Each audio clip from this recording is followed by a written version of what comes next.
Well, good morning, everyone. To say this is a labor of love would be an understatement. I was reflecting back on this, and I think Carson and I started talking about this probably a good 5 years ago now. And really, with the idea of where do we begin? We knew that there needed to be some changes. The existing standards and guidelines and the evolution up to that point, certainly the appropriate documents, and really standing on the shoulders of others that before us really took a hard look at elevating education across the globe for O&P, but also recognizing that some aspects were antiquated and that we needed to make a change. And so we started down this path, and what really started out as making a few revisions has expanded as something beyond what we ever imagined. And yet, looking back on it, I don't know that we would change anything. And really, Carson and I are always amazed by the fact that there have been so many times along this journey that we've stopped and said, my goodness, the chances of these things happening at the same time, you couldn't plan for that, and yet they did. And I think the most obvious would be what's happened with the service standards and the fact that there was some concurrent work there, and that we've been able to go back to that group and to make sure that the terminology at a minimum was the same in both documents, which I think goes a long way. So that in and of itself is something to celebrate. But this is our group for this session. Really want to acknowledge the work that not only Carson, Helen, and Robin have done, but the broader Standards and Guidelines Subcommittee, which is chaired by Carson. So I am going to give, I'll give you an idea of what this session looks like. It's always good to know where we're going. I'm going to give a brief historical perspective. We'll look at the process of how we went through updating the standards, a review of the new standards and documentation, and then finally, we'll give you an example of how harmonizing the standards improves outcomes. So I always, and I think increasingly as I've been in the profession longer and longer, I think when we get to a junction like this where we're making a substantive change, that it's absolutely critical that we pause for a moment and we recognize the people before us that have done all of the work. We're just building on, frankly, what was done many, many years ago. And what I sometimes like to say is we're not reinventing the wheel, but maybe we're putting a new tire on an existing wheel. And this certainly, it's always a little concern when you start to give a historical perspective, because if you don't have all the facts, then you start rewriting history. So I'm certainly going to give a broader stroke on this, but more than anything, just to recognize the efforts and the talents and the work that's come before the work that we're doing. So if you can see here, this is just a handful of different meetings, of different things that were happening concurrently that really moved education forward. And the watershed moment certainly was the meeting that took place in 1968 in Denmark.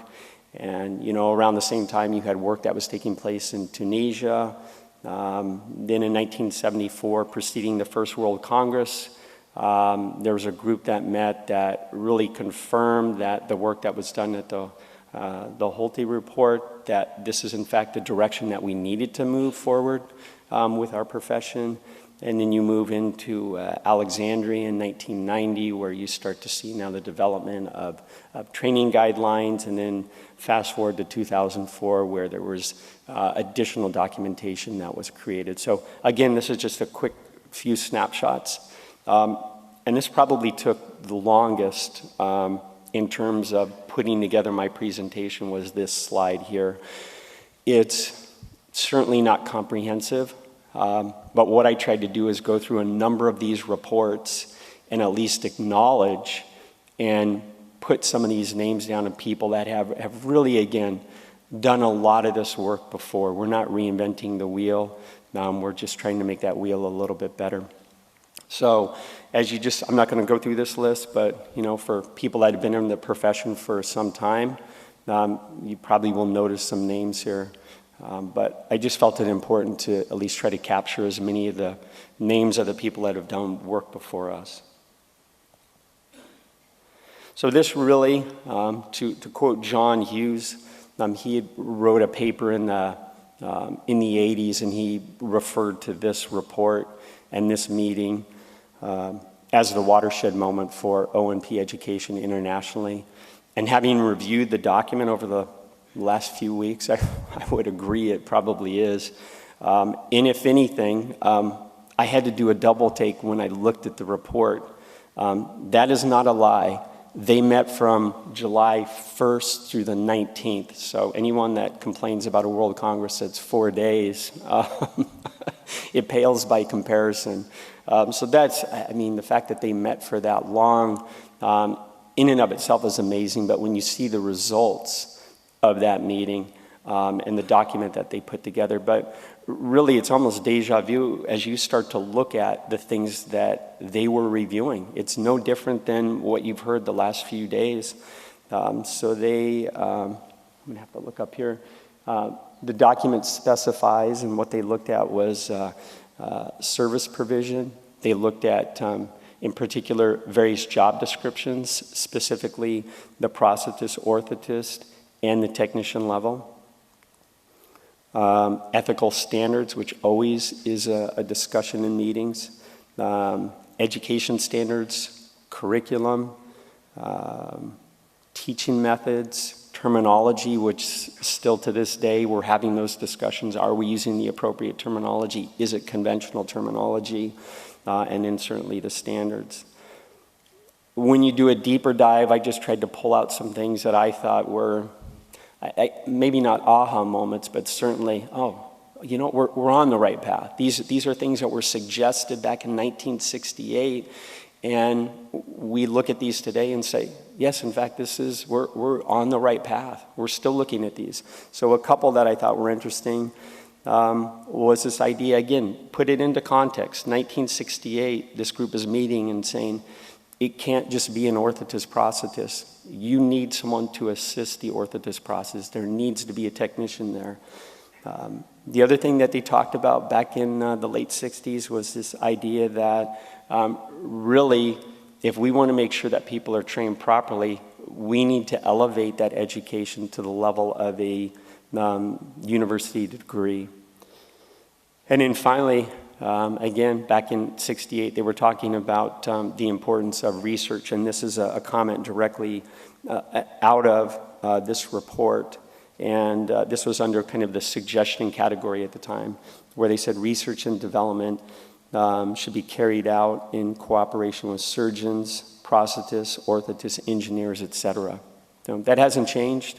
In fact, when we were talking in our spinal symposium yesterday, that was one of the things that we talked about was the need for research, but not in a vacuum, research with the rest of the medical team. So I conclude at least my session and a segue into the other part of this symposium with a reminder of why we're doing what we're doing. We certainly are trying to elevate the standards because we want a product, we want a student that's going to be able to provide the best possible service. And in the end, that's about the patients that we serve.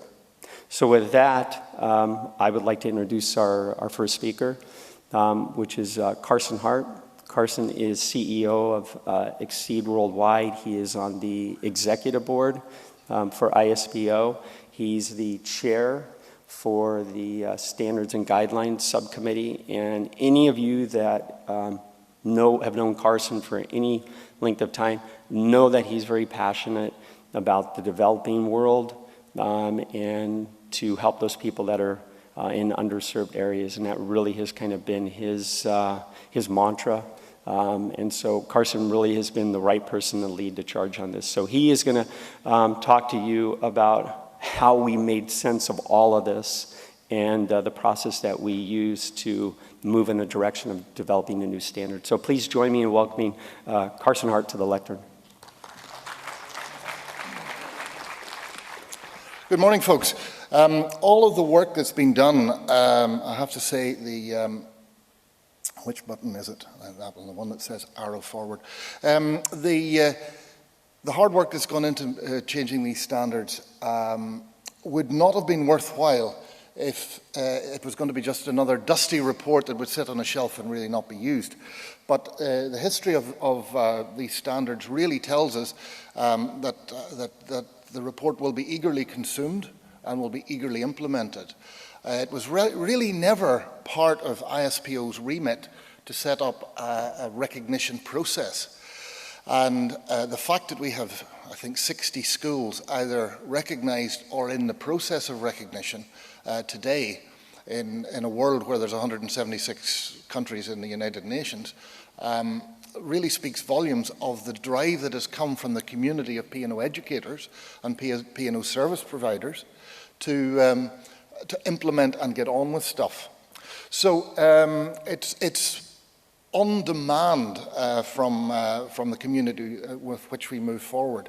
And one of the big surprises over the years was that while the standards were originally aimed at low-income countries, the demand from developed world countries has grown and grown and grown, and the badge of recognition has become a valued thing within the entire community. So what have we done over the last few years? Well, we've looked at the WHO endorsement process. You'll have seen that there were at least 2 guidelines that came out in the past that had a stamp with WHO on it. And then we've been working closely with the authors of the WHO standards in P&O service delivery and made sure that we use the right language in the same language. We've also collected evidence because nowadays we are required to.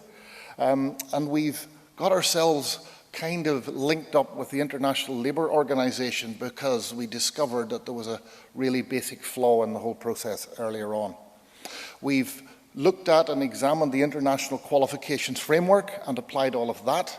And then we've taken examples of best practice and drawn heavily on things that work and have been able to dump out a lot of rubbish that might be politically correct but doesn't work. So we have not been afraid to grab the good stuff and pull out the bad stuff. So that's where we are at the moment. In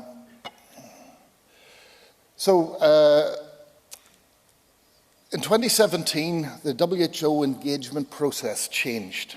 Well, a couple of years ago it changed. It used to be you would have a consensus conference, you would agree on the document, WHO would take it to their lawyers and it would be stamped.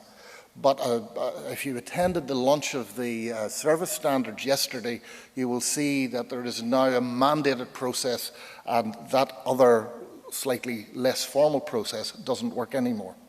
And these changes came in as we were working on the new standard, and frankly, it flummoxed us for a few weeks, but then we realized that there was value in it and we needed to engage in it and we needed to be part of it.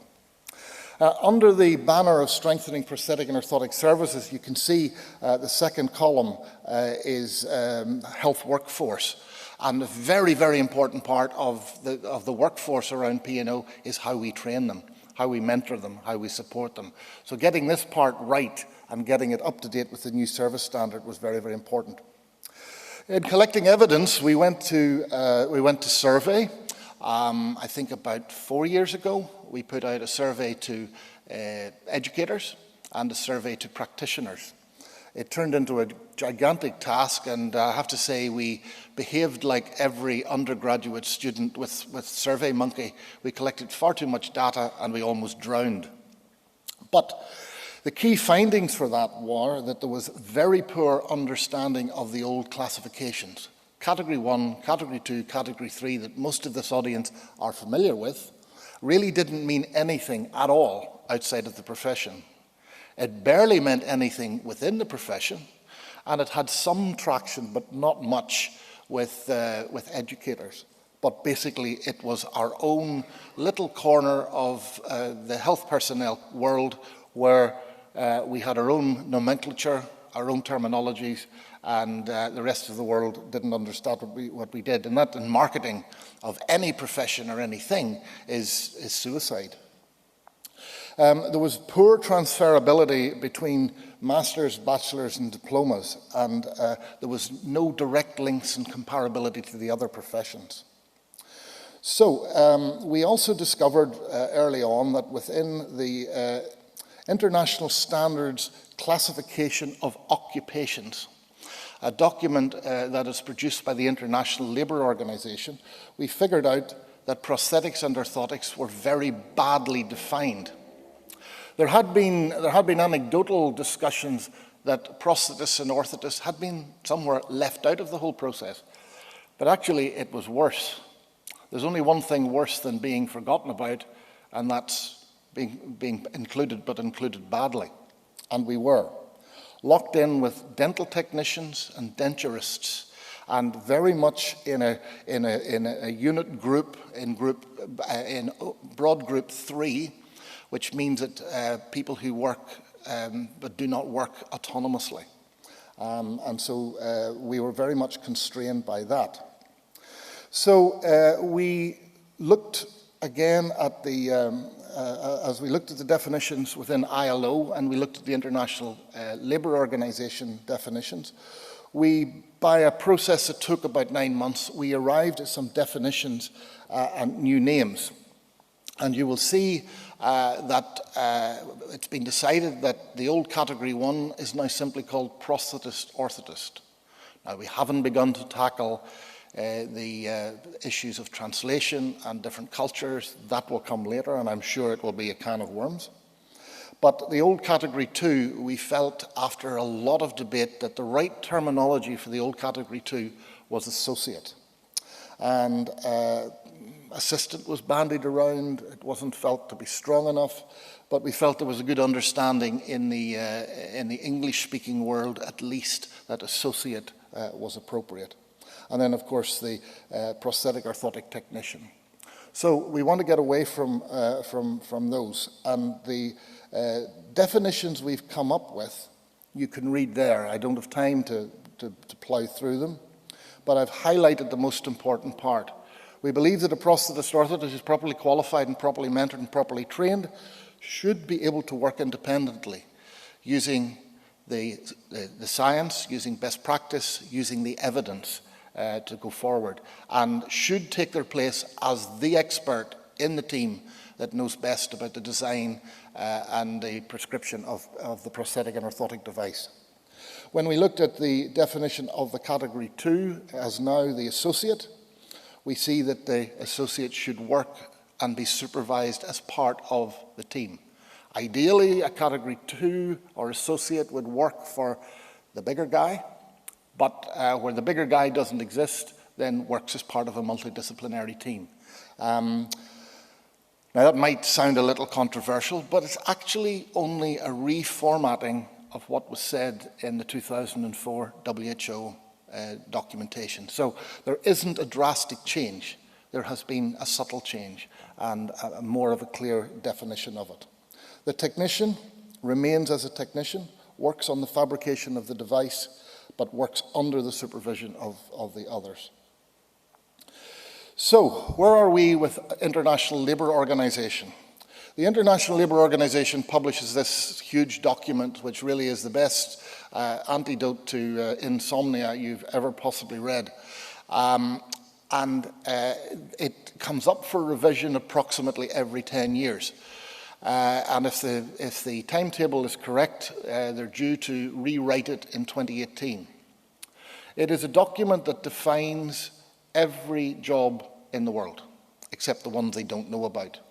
And at this stage, 2017 through the early part of 2018, the International Labour Organization, the Statistics Office, will be collecting evidence that will indicate that there are enough anomalies in the 2008 document to warrant a rewrite.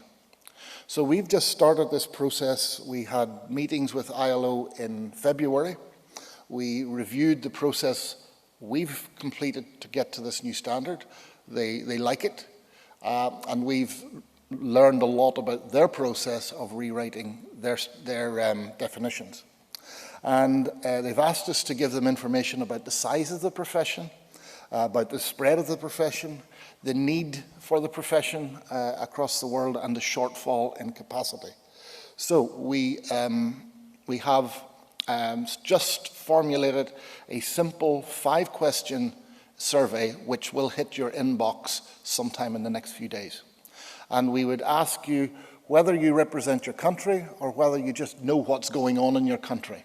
Please fill it in and return it. It's a 10-minute job and it would help a great deal.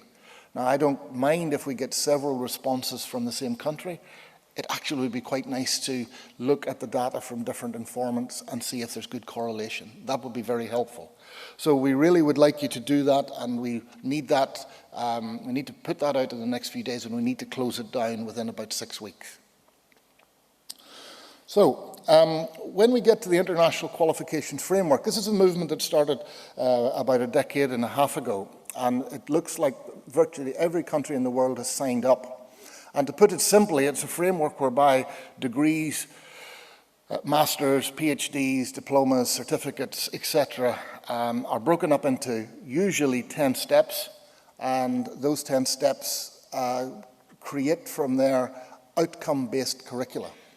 And our new standard will be written in this outcome-based format, and will fit within the framework, and will fit within the framework in your country, which means the dean of the health college, who doesn't know a prosthetist orthotist from a hole in the road, will look at the documentation and say, hey, I recognize that.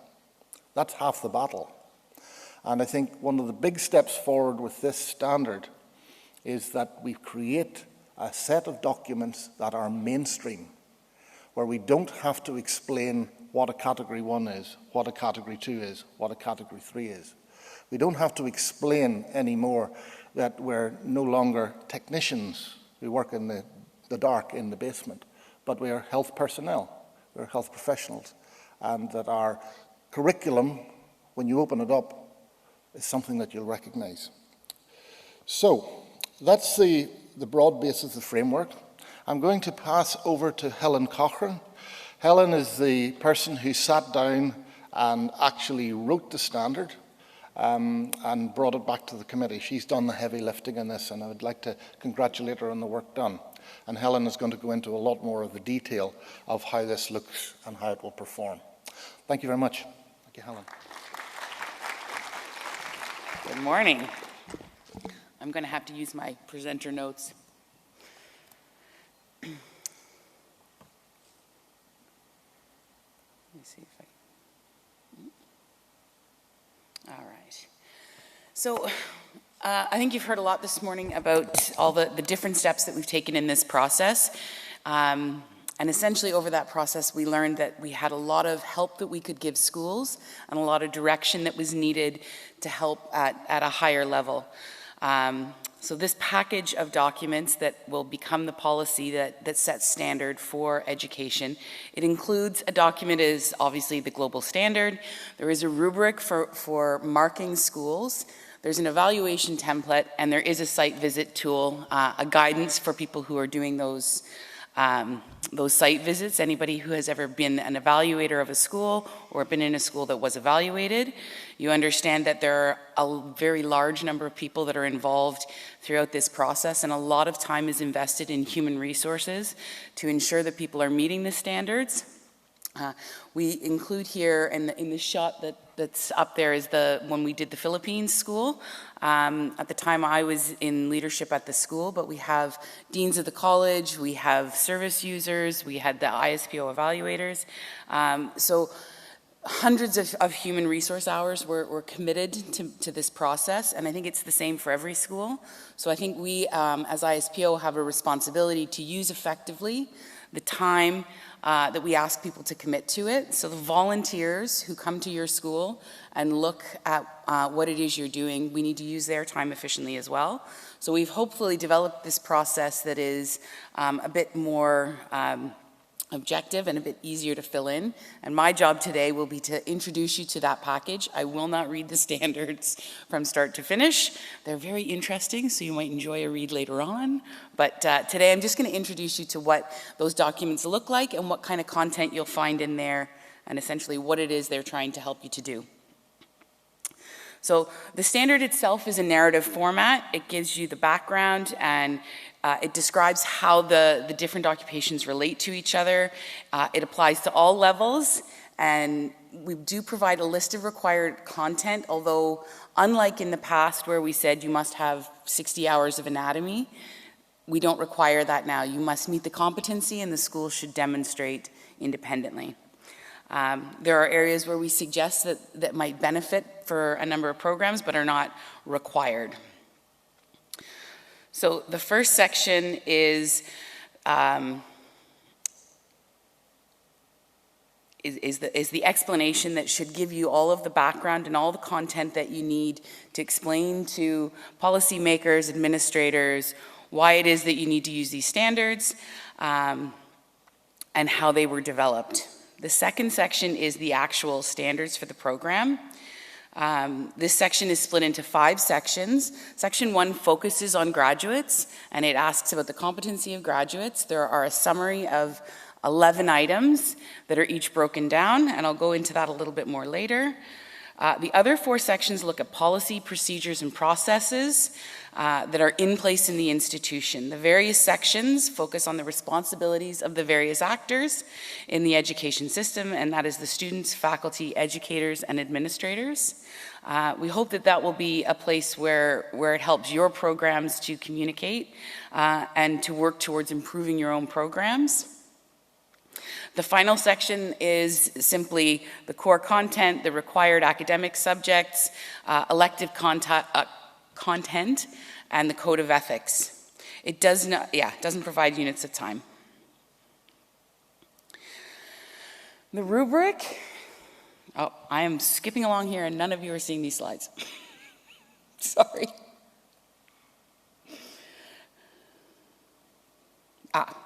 So it's a bit late to get you into this presentation now. I'm seeing it very nicely here.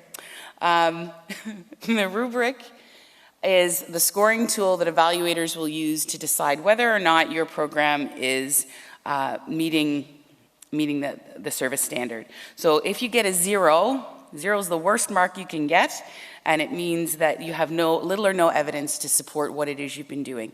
Up until now, very experienced educators have been selected as evaluators and have made opinions based on the policies provided and the items that you were able to demonstrate. So now we're asking that in this rubric that they actually assign a mark that's based on these subject areas. So the minimum standard for passing is a 2.5, and a number 2 means that your program provides sufficient evidence. The rubric allows you some examples of areas where they might look for to see that you've demonstrated those, and gives you the description. Number 5 is when you have exceeded the expectation of the standard. You have done something innovative and moved beyond what is expected of you.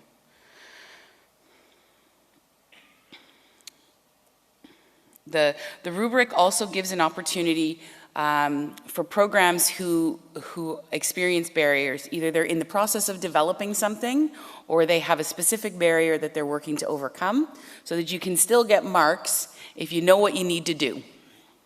A bit like when we have a student, if they know what they need to fix, we're happy to give you a mark for that. So the next thing I'll talk about is the evaluation template. It requires many hands to make a prosthesis. It requires many, many more hands to make a prosthetist or an orthotist. So we've tried to break this up as simply as we possibly can and hope that this is a really useful tool. Too many buttons. So the evaluation template looks something like this. The standard is in the first column, and it explains exactly what it is we expect programs to be able to demonstrate. In the old version, schools wrote hundreds of pages of narrative into their self-study. In this case, we will ask that the schools reference the evidence that they're able to provide. You can reference that by linking to an internal accreditation document or a national standard document. You can narrate it if you don't have that, or indicate it where it might be met in a verifiable way. The next column, the evaluators will use the final two columns, which is the score and the evaluator's remarks. Those remarks will be populated by the team both in advance and then updated on site. And I'm going to go through that as well. As we were piloting this, there was lots of questions about how do you demonstrate that? I know we do it, but how do we do it? So we have a column that is basically a reference for the evaluators, but is a tool that will be provided as well to the schools, so that if we ask you what infrastructure you have in place, we then give you some accompanying guidelines for areas where the evaluation team may look to see what you've accomplished. The final report, the column B, will not show up, but it basically points you in the right direction. So if it's unclear, a lot of time was spent on these documents being pedantic. How does this terminology translate? Will people understand? So we've tried to give people guidance there. It won't all of the time be clear, but it makes it much easier, I think, if you know what it is we're looking for and why.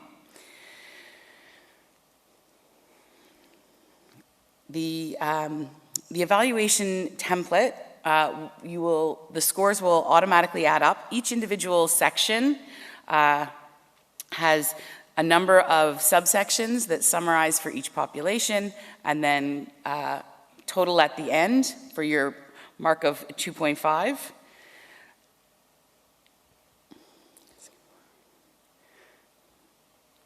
So before the evaluation visit, there is an expectation that the school will have populated the column here. Am I on the right one? Yeah, you're not on the right one. So in this sample provided, the first column is the infrastructure. The school has given us a list of possible areas that the evaluators may want to look. The evaluators, in advance of their site visit, will have gone through the available documentation, and they will fill in their comments and give a projected score and give some of the comments. So in this case, we've tried to give a few examples where the school will either provide a link to their policy document or a reference, and the evaluators will write things like, the policy is clear, it's in place. Our recommendation is that we inspect on site to see whether these items are in practice. Or not enough evidence, you've shown us something, it's not really what we were looking for. Can you provide something else? Or we're going to inspect this on site. And in other places, you've complied, we feel confident, we don't need to look at that. So hopefully this will make site visits more efficient, allow schools to be really well prepared. I think anyone who's been a school evaluator will have had the experience of arriving and realizing this school is not as prepared for some of their questions.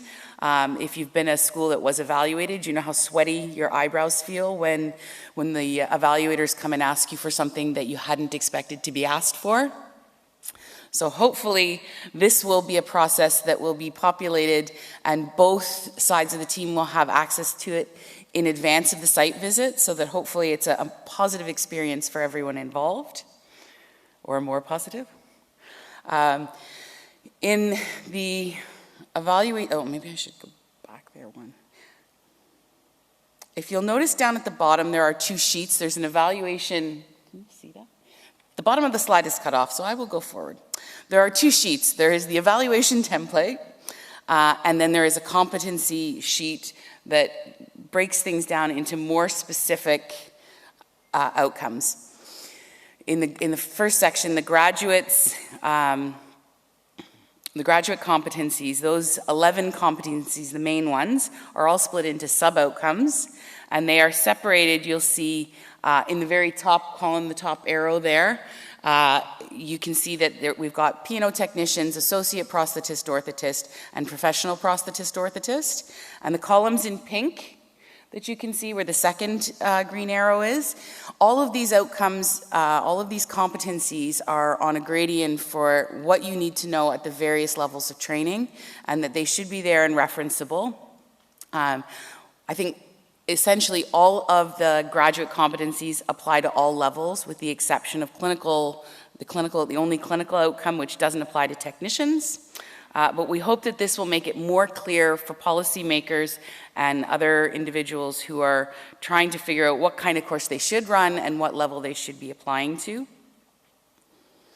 This particular area is an important one for people to notice while they're completing it. In some cases, we were accused of being repetitive, and that is true. We broke down all of these competencies as much as we could to be specific and provide feedback, but also to separate between the levels of the disciplines. So, for example, you might see that we ask people to be able to problem solve systematically, but then later on we ask them to problem solve scientifically. And that was for technicians, we want them to have a systematic approach to problem solving.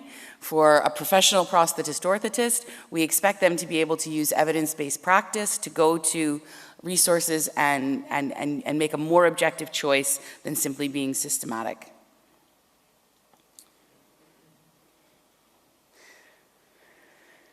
So this part of the template also includes guidance. The evaluators can look at whatever evidence is provided, and schools may submit something that isn't in the sample list. It isn't an exhaustive list. It's what we came up with as the main areas where we would expect to find things. So I will talk very, very briefly about the 5 separate sections and the aim of each of those sections. The program graduate, I think, is fairly obvious. We've asked for things, these basic 5 sections. One is that, they need to be able to communicate and use basic sciences. They have to have practice management skills, work interprofessionally, have ethics, work across the lifespan, engage in lifelong learning, and a range of other items, including research and evidence-based practice. That, as I mentioned, they're broken down further into the various levels. The next section that is still in section 1 is graduate attributes, and it's that we ask that programs provide training that is appropriate within their local context and allows for further development, that people don't come out of P&O education programs and become isolated and have no future opportunities, and that they meet regulatory body requirements. It's very hard to remember to do this one as well. Where am I? So the second section is institutional and program requirements. This includes governance, accreditation, infrastructure, and partnerships. The governance is looking for programs to have clear, fair, and transparent policies in place for the program as a whole. It looks at specific areas and asks that administrators and leaders are able to complete those in a transparent way. We often have people submitting things that are unclear for evaluators, and if they're unclear for evaluators, it's very difficult to use as a tool for lobbying or advocacy, and difficult for students to follow as well, so hopefully this will help. There is a requirement for institutional or programs to have accreditation or recognition if it's appropriate in their local context, that the institution should have already met all local requirements for accreditation or recognition, or other legal status requirements. As we do not want to circumvent your local system, those things are important for us as well.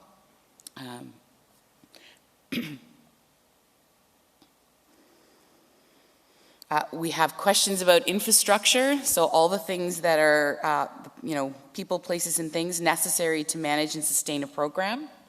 And so I will ask you what your budget is and how is it sustained. We will ask you things like, do you have accessible, current, relevant access to reference materials. In this section, we talk about partnerships.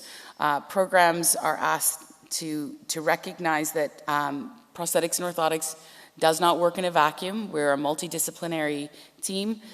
The roles within that need to ensure that the discipline is engaged in the health community, that they have industry partners, that they are on the forefront in their own setting. The next section is curriculum, program curriculum. So we have, again, a whole other list of program curriculum that is required, and essentially we're asking that programs demonstrate that they have a structured approach to their curriculum and that appropriate people are making input to see that curriculum develop and continue to develop over the lifetime of the program. There is core curriculum requirements. So at its most basic, you need to be meeting the ISPO core content list, that people have supervised clinical learning experiences, that they don't go in and read books about P&O and get sent out into the world to make legs for people. That the program looks at things like cognitive, psychomotor, and affective learning domains, that we ask people to be trained in knowledge, skills, and their attitudes as well.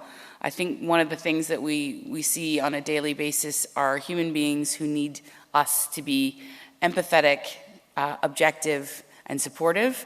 So hopefully we will find ways to ensure that programs are doing that in an objective way as well. I thought people would be bored of listening to me, so those are the penguins I saw at Robben Island. There are curriculum partnerships that we make sure that the schools don't decide all on their own that they're going to run off and do this curriculum by themselves. That these the partnerships are ensured to diversify opportunities for learning and contribute to the overall quality of the program.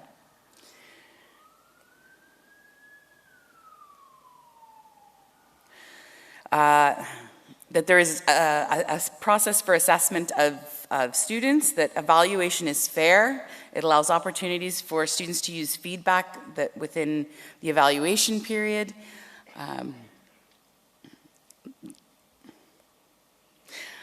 We have sections on faculty, which was an area that was not really detailed very well in previous standards.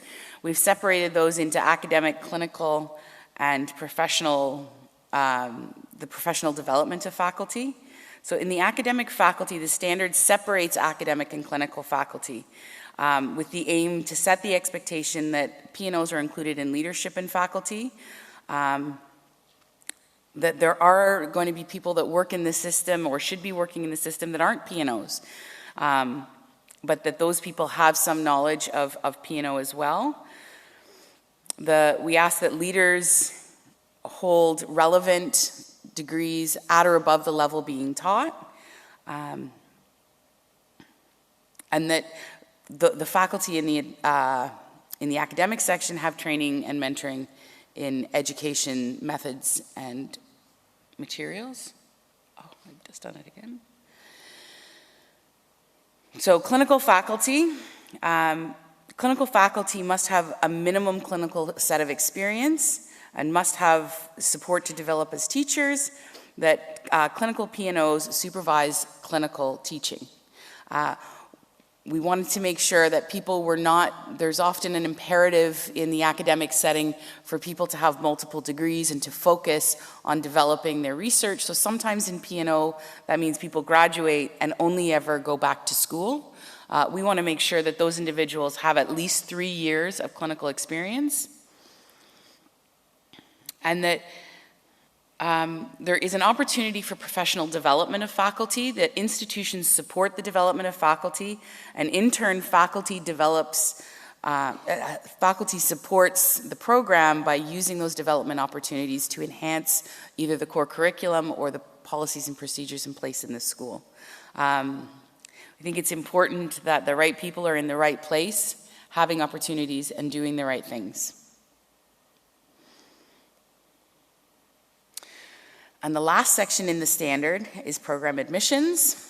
And this is the admission that there are policies and procedures. And essentially what we wanted is that you can demonstrate through policies and procedures that programs have systems in place that are fair and appropriate, that we are encouraging the right kinds of students to enroll in the program, and that they have specific, fair, and reliable methods for recruiting students, and that students exemplify the values they endorse for inclusion, equality, and opportunity, so that the service needs of all users are met.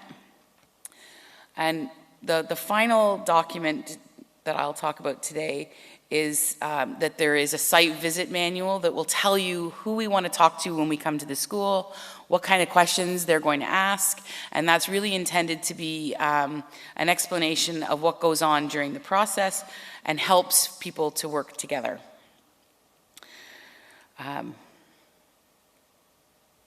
Essentially, this tool has been developed with the aim of being something that is to ensure the quality of the schools, to advocate for resources at various levels, and to be as transparent as possible.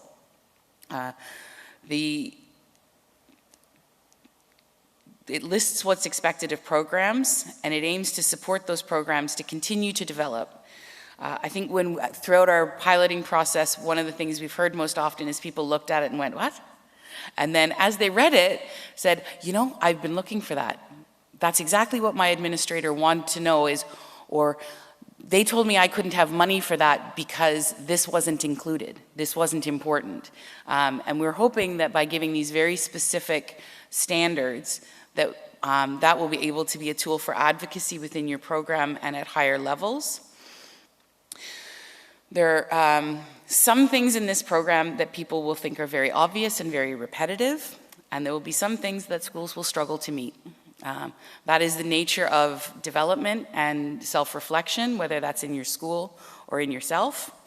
And if you're thinking to yourself, that doesn't need to be in there, that's too easy, there is a reason for that.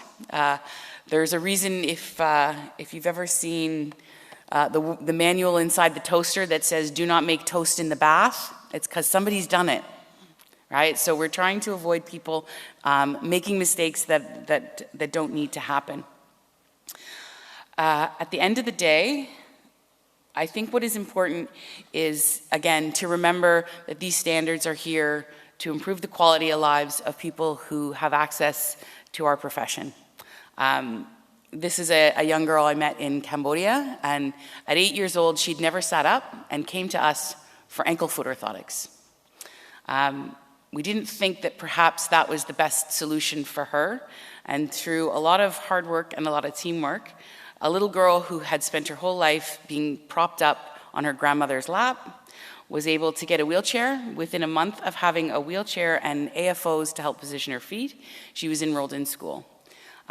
For me, that's the reason why we do it. It's the reason to be motivated, and it's the reason that I and the rest of this group have volunteered a lot of hours to get this done. So I'm going to end there, and I'm going to invite Robin up to come have a chat.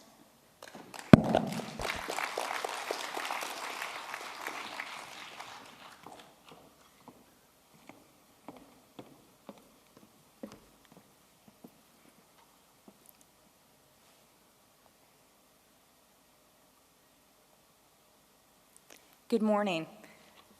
On a global front, and as defined by the World Health Organization in 2013, the purpose of accreditation is to build a competent health workforce by ensuring quality of training taking place within those institutions that have met certain criteria. I think you'll hear a lot of similar aspects of what we've been doing with retooling these new standards, and it's the term quality. In the U.S., accreditation is the primary means of assuring and improving the quality of higher education institutions and programs in the United States. Active for the past 100 years, this private, voluntary system of self-examination and peer review has been central to the creation of the U.S. higher education enterprise that is outstanding in many respects.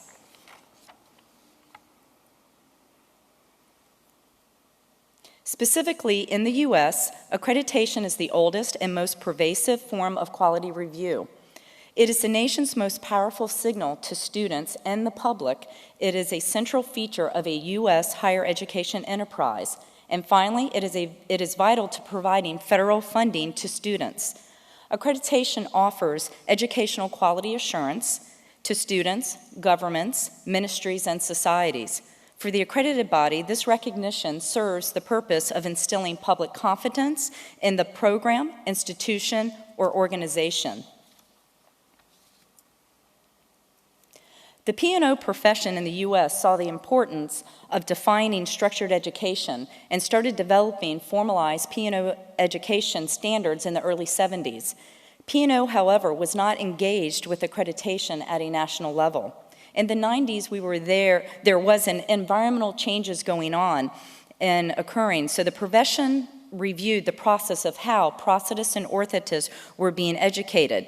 Due to many reasons, it was determined that we needed to move forward and become engaged in accreditation at a national level, either through the Department of Education, which is a federal agency, or some other umbrella organization. This resulted in NCOPE, which is the National Commission on O&P Education in the United States, in joining and participating with a national accreditation agency known as the Commission on Accreditation of Allied Health Education Programs, or CAHEP. This occurred in 1991. Once NCOPE refined our accreditation system for P&O education, there was a desire to move forward with seeking global recognition of our education system for the profession. In order to pursue global recognition of our process, we had to include both NCOPE, the education part of the sequence, and the American Board for Certification in Orthotics and Prosthetics and Pedorthics. They're the testing and examination part of the sequence. Both organizations were looking to pursue global recognition process that would help provide further validation of the NCOPE ABC pathway for those individuals interested in obtaining their certified prosthetist or orthotist, or the CPO designation, in the U.S. With regard for this recognition, the NCOPE ABC pathway would then be acknowledged throughout the world as having the highest international education standards in existence today. We started our pursuit of recognition in 2007. The pursuit and attainment of what we now know as the CAT 1, but will be changing to the professional prosthetist orthotist level directly, benefits the profession at the educational and credentialing level. The attainment fostered student and faculty exchange at an international level. Specifically, the ISPO CAT 1 profile complies with the guidelines established by WHO for training P&O personnel in developing countries for prosthetic and orthotic services. It has opened up doors for U.S. clinicians to be viewed as equivalent to the highest international professional P&O patient care provider. The process we followed allowed NCOPE and ABC to demonstrate equivalency on the approach used to properly educate, train, and assess the competency of P&O practitioners in the United States as compared to international standards. The process for pursuing recognition by ISPO was familiar to us, similar to the process we require and perform in the U.S. Based on the fact that our accreditation system already accredited all of our programs and our training programs as well, we established standards for the schools and residency. We chose to get the entire U.S. system recognized by ISPO. NCOPE submitted a self-study application that was representative of all our P&O orthotist prosthetist level programs. A site visit was conducted by a team of 2 representatives from ISPO. During the on-site visit, the team reviewed a university, a residency training program, and observed the ABC exam being administered. Accreditation impacts many aspects of higher education through the standards. Areas include student achievement, curricula, faculty, facilities, program length, admissions, and student complaints. As you can see, this does mirror very closely with what Helen just presented with some of the retooling of the standards that has taken place over the past year and a half. In the U.S., Federal oversight of accreditation and those engaged in accreditation include the U.S. Congress and the Higher Education Act, the U.S. Department of Education, and the National Advisory Committee on Institutional Quality and Integrity. With any well-defined system that is steeped in history, there will be challenges. In the U.S. currently, we face some of the following challenges. Federal government trying to move from partnership to oversight. Calls of use of student achievement and requiring the school to share that publicly. This has already impacted P&O, and our programs currently must list on their websites, and this is a requirement through our standards, of post-employment rates of their graduates. Accreditation and innovation, expectation of fresh approaches to education and training, new judges of academic quality, multiple sources to answer, is it quality, which again, theme that goes back to quality education, internationalization and accreditation, and how to assure quality as institutions increasingly internationalize. What essentially has occurred with ISPO in relation to establishment of the recognition process and creation and now the retooling of the standards. In the U.S. and specific to P&O, we believe that participation globally through meeting international standards is vital and positively impacts our P&O programs. We view ISPO's efforts to monitor international initiatives, ISPO's recognition system currently, results in ensuring quality, which is integral to the international higher education environment. Thank you.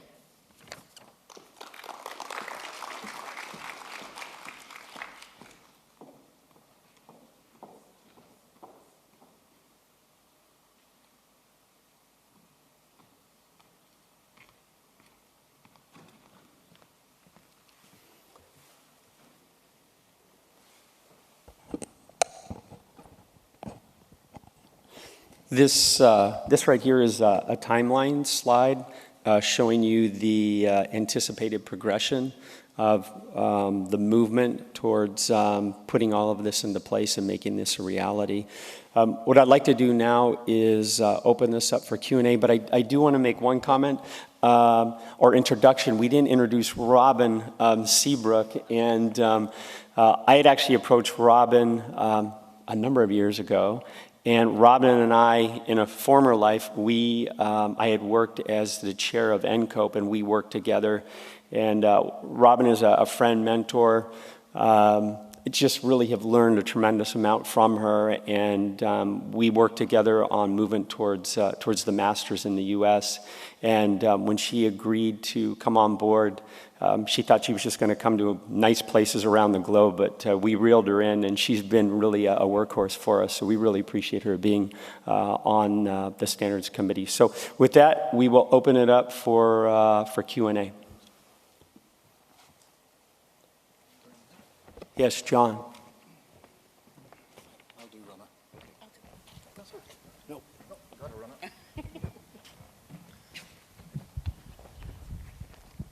Thank you very much. I thought it was, in spite of my connection with ISP over the years, I learned a great deal this morning. I appreciate the presentation. I want to go back to the original definitions that Carson gave for prosthetist, orthotist, and associate prosthetist, orthotist. I think that's a grand move away from the category designations. But you use the term for prosthetist, orthotist as functioning independently. And it caused me to ask the question as to whether or not a child with adolescent idiopathic scoliosis can walk into a prosthetist orthotist office without a medical evaluation and be cared for her deformity. Okay, do I sense landmines in the area? I think that's a very, very good question. And I think the answer to that one is simply we have to use common sense. The decision to brace or go straight to surgery or watch and wait would be I would say, the responsibility of the physician and surgeon. Absolutely.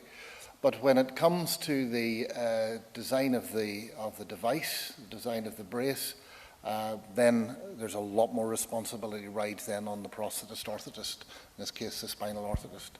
And that relationship between the referring medical person and the prosthetist orthotist really has to be sorted out within that clinic team to make sure that the right level of training is there in the prosthetist orthotist, to make sure the right level of responsibility is there and the competencies are there, that both have confidence in each other and therefore present the best solution for the patient. And there are simpler cases where it will be much more cut and dried, but I think the common sense approach would indicate that a trusting relationship between both would work. Now, Bryan's fidgeting on my left side because he's in this situation virtually every day in his clinical practice, so you might wish to comment. Yep, I did.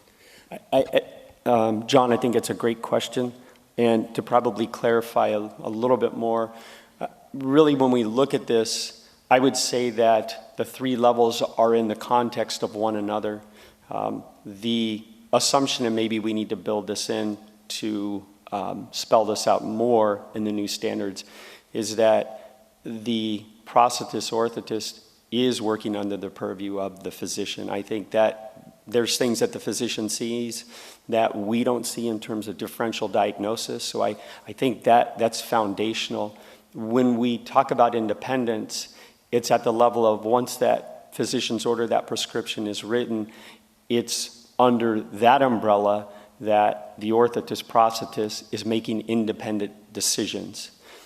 When we start to look at the associate level and we look at the technician level, that's where the training is not enough that they're able to make some of those independent decisions, and they then in turn need to rely upon the decision making that's occurring at the level of the process orthotist professional. So hopefully that helps.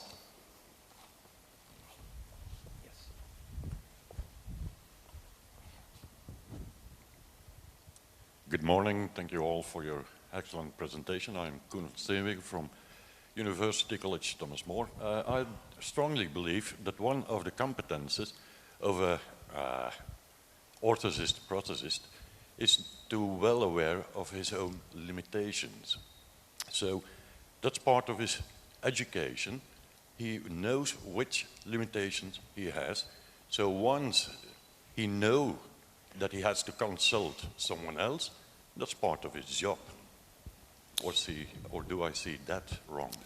No, that's accurate. And within the competencies for graduates, in the, there's maybe 200 lines in those Excel tables that I was trying to kind of pare down to 30 minutes or less. But there is information in there that they know when to pass on, that they work within a team, that they know what their role is within the team. So all of that is outlined in the standard, and there is an expectation that schools are able to demonstrate that that is part of their curriculum content, or that it's a competency that graduates leave with, that they know they have an awareness of their own limitations. Hi, Louise here from the Australian Orthotic Prosthetic Association. I work as the Professional Standards Officer, and congratulations, what an amazing amount of work and a great progression for our profession around the world, so thank you. I'm just wondering when the process for making both the competency standards and course accreditation standards will be made available for the wider community. I think the question was when will the standards be available to the wider community? Was that right? No, so when will the process by which the standards were made be made available for us? Both the competencies and the course accreditation standards. The question is how did we come up with the competencies and the standards? Yes, and will that be released? So as part of the work that we did in the methods section of our process, we went through and looked at other ways that programs are evaluated, so different formats, different methods. And one of the methods that we came to that is well known is the nursing and midwifery standard. So this is all on the framework of nursing and midwifery, and it was selected for a number of reasons. It's one of the few disciplines that falls into multiple categories within the ILO occupational classification. Nursing and midwifery exists in every program, in every country in the world. And it was a WHO endorsed standard that has been well vetted and has been around for a very long time. So the template that we worked from was, what is it that nursing and midwifery needs to know? This has made it, I think, a document that is far more accessible at policy level to help with advocacy, because what we're hearing at that level is, I recognize this. This is something that I understand what you're asking for, what you're looking at. So we use that template, and some of the institutional requirements are very, very much practically cut and paste, but then the specific competencies as they relate to what we want graduates to know, those were populated through a process where over a number of years we worked on those. We worked using outcomes that had been used in other places as well, and correlated and combined to really set out what we felt like graduates really needed to know in their entry to practice, right? There's always going to be more to know, but this is the baseline that we think that people need to know at the various levels is what is included in the standard. Did that answer the question? Kind of. We're also just interested if this process will be made available for the public. And I had a follow-up question as well about how you'll go about training your assessment team to assess against those standards. Yeah. So the process that you'll see up, that's currently posted up there is the expected timeline. So the standards are complete. We want to make sure that educators were aware of them and that nobody got blindsided by a new book that comes out and says this is how you're doing it. We recognize that over the last 5 to 10 years, we've probably doubled or tripled the number of schools in the pathway, and that number is going to get bigger and bigger. So this year, we're going to spend the year piloting these, working with some experienced evaluators to ensure that we have the right training package in place and that people really can operate with these in a functional way at the ground level. There will be a circulation of these, I think, within the next 6 months, that educators will have an opportunity to provide some feedback.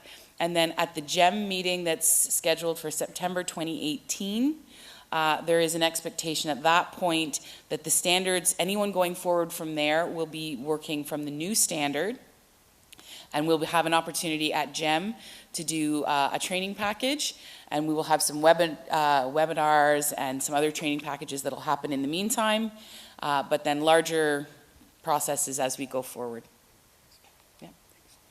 One other thing to add to that, one of the things that we've started to do over the last few years is that when we send a site team, which is usually 2, we'll add an additional body, which is someone who is a newer inspector or evaluator, if you will, so they can see how the process is run, what questions are asked.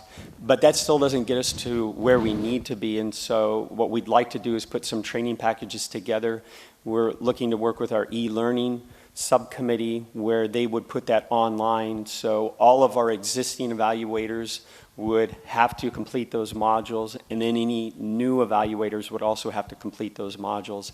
And then there would be some assurance then that the teams that we're sending out, that we've standardized their training and that they're appropriately going to assess the programs based off of the standards. And as Helen mentioned, the other thing that really we recognize is that even in a venue like this or at the upcoming GEM meeting, these 2 events do not capture all of the educators. So it's important that we do have a series of webinars where we give the opportunity for all of the educators to comment on not only the standards but also the processes that we put in place.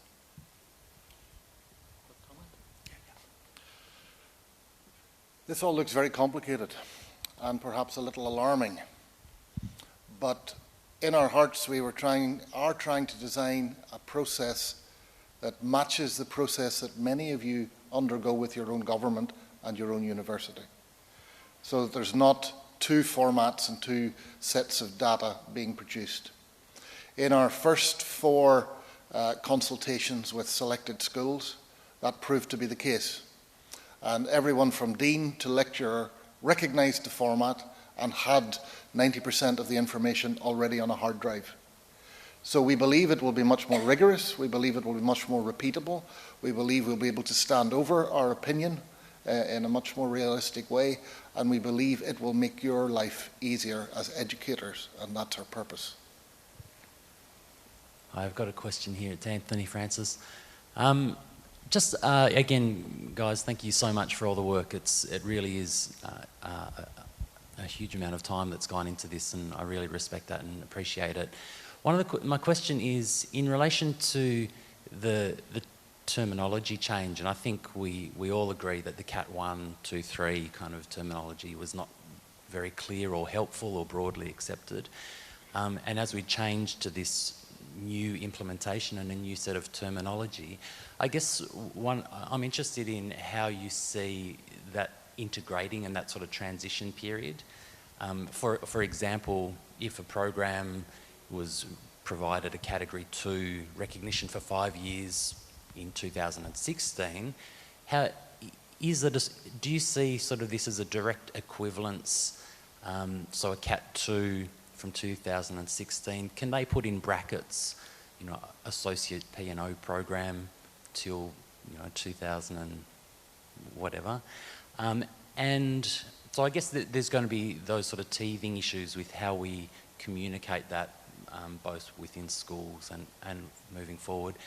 And as part of that, do you think with the new guidelines that have come through, are there any significant differences, I guess, between what we had as the older standards and what is coming through, or are they largely equivalent? That was a long question, wasn't it? Those are great questions, and I think you've just talked yourself into a seat on the rollout committee. Those are excellent questions, and those are questions we haven't yet really discussed and formulated an answer to. So I think the answer to that is we'll get back to you, but noting very carefully what you said, and as very positive suggestions on how we handle the rollout. Thanks, Anthony. I guess one other response to piggyback off of what Carson said. I think it's important to also recognize that if we go off of this timeline and we officially roll out the new standards in 2018, if existing programs recognition extends beyond that, there's not going to be an immediate requirement, if you will, of the programs that they have to make that shift. One of the things that we've talked about, and we certainly learned it in the US, is you can't force programs. You need to give them that time to be able to get their arms around what this new process looks like. And so a program that is a Category 2, Category 2 is probably the best example. As a Category 2, they'll be able to look at these new standards and then make that determination. Are we still under the umbrella of a Category 2, and is this the direction we want to pursue? Or are we, as we've started to see with many of the Category 2 programs, are we really more falling under the umbrella of a Category 1 and we're going to pursue that direction?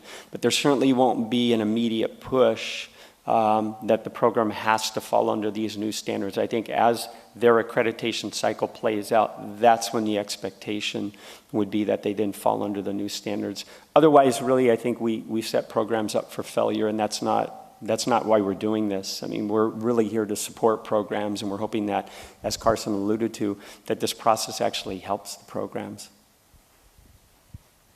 Yeah. Nisarat from Thailand. We'll probably take one more question, I think. Yeah, yes. Yeah. So for this new standard, you will call, if we get, you will call recognition or accreditation? That's the million-dollar question, and it's been a question, I think, with the Education Committee for years.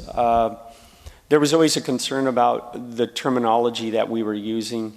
Moving forward, I think we are going to use the terminology, the term accreditation, because I think that is certainly, if we're going to talk about conventional terminology, we're moving obviously away from the category levels because it's unconventional. So I think it logically makes sense that we would then move to using the term accreditation, because that's what other areas are using. And I spoke to one of my colleagues in Hong Kong, and he said the challenge is that you have an accreditation body that comes in and accredits the bioengineering program, and then for the P&O program, it's recognized, and unfortunately the university in that case sees them as at two different levels. And I think that really underscores the fact that we want to move in that direction. So I think you'll forgive us when we go back and forth. We're a bit schizophrenic when it comes to this as we made the transition. But yes, moving forward, the term will be accreditation. Yeah. In answer to that, to make our process much more transparent and much more rigorous, there is on the slate an objective when the standard is set and everything is agreed and signed off, that we accredit it under International Standards Organization as an ISO process. And that will at least add, well, it's not an at least, it will add enormously to the strength of the accreditation process, and will make sure that we have to continuously improve and that we have to be rigorous. So that's another line of work that we will be pursuing sometime in the next 3 years. It's just about started. And I guess one last piece I think is critical to mention is I think the fact that we've been able to work with WHO and that we're not creating these standards in a vacuum really goes a long way in terms of having an external body that can look from the outside and objectively look at the curriculum and the processes. And now the fact that they've moved more towards an evidence-based model, which is evident with the service standards, I think that really bodes well for the direction that we're moving. So, thank you. I think we're good. I think you all agree that the Standards Subcommittee and the Education Committee have done a marvellous job. This is a major work. Working with multiple international bodies is always difficult, and on behalf of all of ISPO, we thank you for the work and we look forward on the journey going ahead. Thank you.